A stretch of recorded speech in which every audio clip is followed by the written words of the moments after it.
Radhe Radhe friends, welcome to my YouTube channel Best Knowledge. First of all, please don't forget to like and comment my videos. So today we will discuss about fundamental equations of surface theory. Chapter number 6 of BSc 5th semester Maths second book Differential Geometry and Tensor Analysis. Lecture number 1. जी हाँ, ये इसका lecture number 1 है। अगर आपको इसके previous के 5 chapters के lectures देखने हैं तो डिस्क्रिप्शन में उसकी बनी बनाई प्लेलिस्ट का लिंक है, आप वहाँ से जाकर मेरे प्रीवियस के सारे लेक्चर्स देख सकते हैं।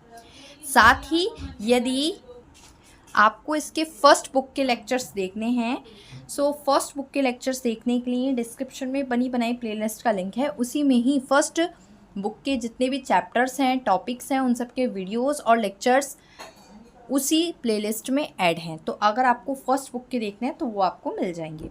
साथ ही मैं आपको बता देती हूँ बीएससी 5th सेमेस्टर में मैथ्स की 2 बुक हैं, जिसमें से फर्स्ट बुक है group and ring theory and linear algebra, जिसके सारे लेक्चर्स हो चुके हैं। And the second book is differential geometry and tensor analysis, जिसका चैप्टर नंबर 6 चल रहा है।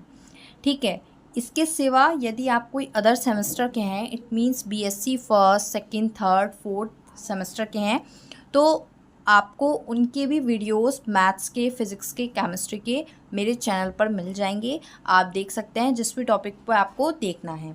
अगर किसी टॉपिक पर वीडियो नहीं मिल रही है तो यहाँ पर आप मेरे को कमेंट बॉक्स में मैसेज ड्रॉप कीजिएगा। अगर मैंने उस टॉपिक पर वीडियो बनाई होगी, लेक्चर शूट किया होगा, तो मैं आपको उस वीडियो की लिंक प्रोवाइड कर दूँगी। ठीक है, तो BSc first, second, third, fourth semester के भी लेक्चर्स मेरे चैनल पर अवेलेबल है। सो आज हम बात कर रहे हैं fundamental equation of surface theory, chapter number 6 of BSc 5th semester, second book differential geometry and tensor analysis. So first of all, इस चैप्टर में जो आपका सबसे पहला टॉपिक आया है वो है the equation of Gauss. Gauss की इक्वेशन हम पढ़ेंगे। गॉस एक बहुत बड़े मैथमेटिशियन थे और उन्होंने काफ़ी सारी फिज़िक्स में भी अपना कंट्रीब्यूशन दिया है। सो यहाँ पर अभी हम मैथ्स पढ़ रहे हैं, तो मैथ्स में हम गॉस इक्वेशन के बारे में पढ़ेंगे।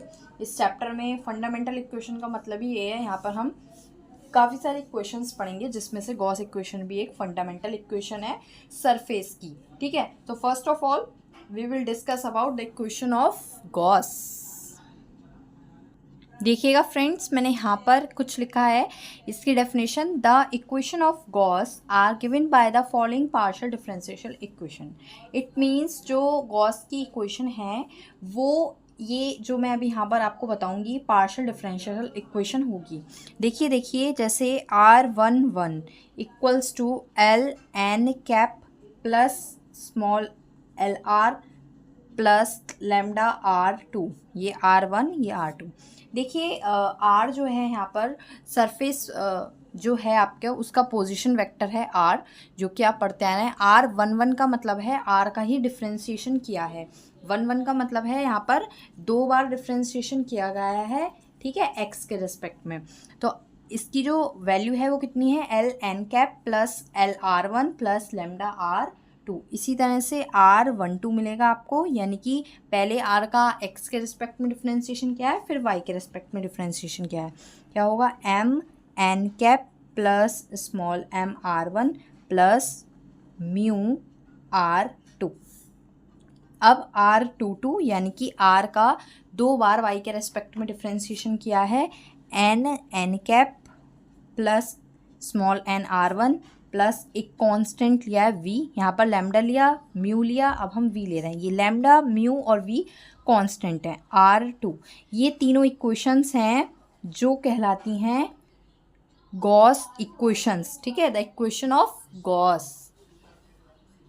और ये R11, R12, R22 ये मैं अपने प्रीवियस लेक्चर में भी बता चुकी हूँ कि क्या होते हैं, चैप्टर नंबर 5 में।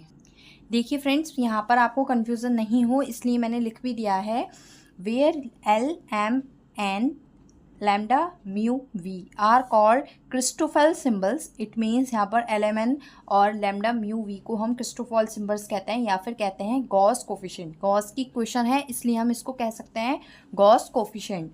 And are their partial derivatives with respect to U and V। और क्या है इसके पार्शियल डेरिवेटिव्स हैं ये किसके विद रेस्पेक्ट टू यू और वी, यू और वी के रेस्पेक्ट में पार्शियल डिफ्रेंसिएशन है। देखिए यहाँ पर जो मैंने आपको बताया ना डिफ्रेंसिएशन, तो जो डिफ्रेंसिएशन है वो यहाँ पर पार्शियल ही है। एक और मोस्ट इम्पॉर्टेंट मैं आपको यहाँ पर बताती हूँ, गॉस कैरेक्टरिस्टिक इक्वेशन। देखिए कभी कभी ये जो इक्वेशन होती है, मतलब ये थ्योरम होती है, ये लॉन्ग में आ जाती है तो आपको पूरा प्रूफ करना होता है, लेकिन कभी कभी ये वेरी शॉर्ट में आ जाती है। तो वेरी शॉर्ट के लिए सिर्फ और सिर्फ आपको थ्योरम का स्टेटमेंट पता होना चाहिए, और थ्योरम में अगर इक्वेशन है तो आपको इक्वेशन पता होनी चाहिए। सो मैं अभी यहाँ पर आपको फ़िलहाल इसकी इक्वेशन बताने वाली हूँ, Gauss character stick equation. So now we will discuss about Gauss characteristic equation.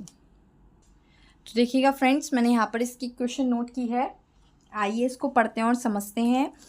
T square equals to 1/2 bracket में 2f12 minus E22 minus G11 bracket close plus m square e plus 2m mu f plus mu square g bracket close minus bracket में LN E plus LV plus lambda n bracket close f plus lambda v g bracket close, where t square, ये जो T square है ये कितना है, इसकी value कितनी है, LM minus m square and symbols have their usual mean, और सिंबल्स जो यूज़ किए गए हैं वो यूजुअल मीनिंग के ही हैं जो मैंने अभी आपको ऊपर बताए थे। क्रिस्टोफेल सिंबल्स या फिर गॉस कोफिशिएंट हम कह सकते हैं, किसको, लैम्डा को, म्यू को यहाँ पर जो यूज़ किया गया है, और LMN, तो यहाँ पर LMN भी है, देखिए M भी है, L भी है, N भी है। सो देखिए ये कहलाती है आपकी गॉस कैरेक्टरिस्टिक इक्वेशन। सो अगर वेरी शॉर्ट में आती है तो आपको पूरी इसको एज इट इज़ लिखनी होती है, लॉन्ग में आती है तो इसको पूरा प्रूफ करना होता है। तो प्रूफ मैं अपने नेक्स्ट लेक्चर में बताऊंगी, अभी मैं यहाँ पर बस मेन यहाँ पर आपको बता रही हूँ। अब हमारा नेक्स्ट टॉपिक होने वाला है मेनार्डीज-कोडाजी इक्वेशन। जी हाँ, नेम से बहुत ज़्यादा आपको एंटिक लग रही होगी, बट ये बहुत ही ज़्यादा इम्पॉर्टेंट है, इस चैप्टर की मेन इम्पॉर्टेंट इक्वेशन है मेनार्डी-कोडाजी इक्वेशन। ठीक है, तो इसकी भी मैं आपको यहाँ पर इक्वेशन बताऊंगी और इसका प्रूफ मैं आपको बाद में बताऊंगी। ठीक है, मेनार्डी-कोडाजी इक्वेशन। सो ये क्या होती है ये भी मैं यहाँ पर लिख देती हूँ पहले। सो देखिएगा फ्रेंड्स, मैंने यहाँ पर इस पेज पर, नेक्स्ट पेज पर यहाँ पर लिख दिया है, इसको पढ़ते हैं। मैं थोड़ा सा क्लोज कर देती हूँ अगर आपको प्रॉब्लम हो रही है देखने में। अब ठीक है, मैंने क्लोज कर दी है। तो मेनार्डी-कोडाजी इक्वेशन होती है, the equation is L2 minus M1 equals to ML minus L minus mu M minus lambda n and M2 minus N1 equals to NL minus bracket में M minus V M minus mu n are known as Mainardi's Codazzi equation. So इसका भी proof long में आ सकता है, तो इसके proof मैं आपको कराने वाली हूँ बाद में। अभी मैंने सिर्फ यहाँ पर आपको बताया है कि क्या इक्वेशन क्या होती है, कौन सी इक्वेशन क्या होती है, अभी ये जानना ज़्यादा ज़रूरी है। एक और इक्वेशन होती है, द इक्वेशन इज विंगार्टेन इक्वेशन। ठीक है, क्या होती है विंगार्टन इक्वेशन, तो मैं इसको आपको अपने नोट्स में से ही दिखा देती हूँ। विंगार्टन इक्वेशंस, तो ये मैं इसी में से ही आपको बता देती हूँ।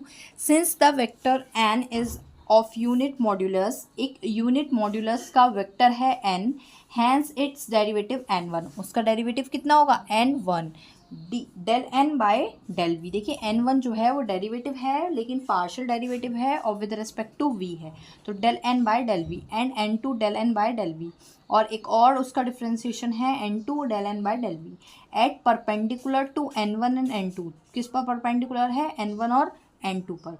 सो एनी पॉइंट p, कोई पॉइंट है p ऑन द सरफेस पे the vector n and n2, देखिए जो दोनों वेक्टर हैं उन पर are tangential to the surface के टेंजेंशियल होगा, यानी कि उसको टच करता हुआ होगा। So each of them can be express, तो दोनों को ही हम एक्सप्रेस कर सकते हैं as linear at combination of the vector. ठीक है, वेक्टर के कॉम्बिनेशन में हम यहाँ पर उसको एक्सप्रेस कर सकते हैं R1 and R2, the equation expressing N1 and N2 as linear combination of R1 and R2। So जो इक्वेशन एक्सप्रेस की गई है N1 और N2 की, किस में, लीनियर कॉम्बिनेशन में, किसके, R1 एंड R2 के, आर नोन एज उसको ही हम क्या कहेंगे, विंगार्टेन इक्वेशन कहेंगे। दिस इक्वेशंस आर, देखिए ये होती हैं विंगार्टेन इक्वेशन।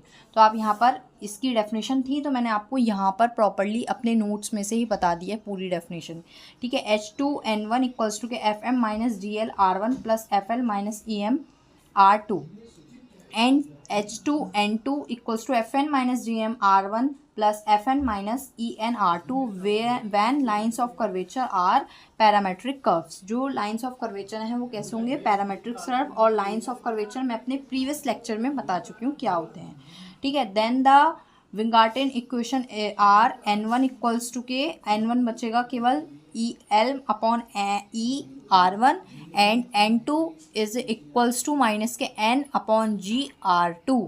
सो अगर आपको सिर्फ और सिर्फ इक्वेशन समझनी है तो ये हेडिंग में आपको यहाँ पर अपने जो मैं आपको बता रही थी उसमें लिखती, और ये दोनों लिखती और साथ में ये वाली कंडीशन लिखती इक्वेशन की। बट मैंने फिर भी पूरी आपको डेफिनेशन भी बता दी है कि क्या होती है विंगार्टन इक्वेशन, ठीक है। सो आई होप फ्रेंड्स आपको क्लियर हो गया होगा, लेकिन फिर भी कोई डाउट हो तो कमेंट बॉक्स में ज़रूर कमेंट कीजिएगा, मैं क्लियर कर दूँगी। Thank you friends for watching my video. Please share, like and comment more. और ऐसे ही और वीडियोस देखने के लिए, ग्रेजुएशन से रिलेटेड वीडियोस देखने के लिए subscribe my channel, press the bell icon and Radhe Radhe friends.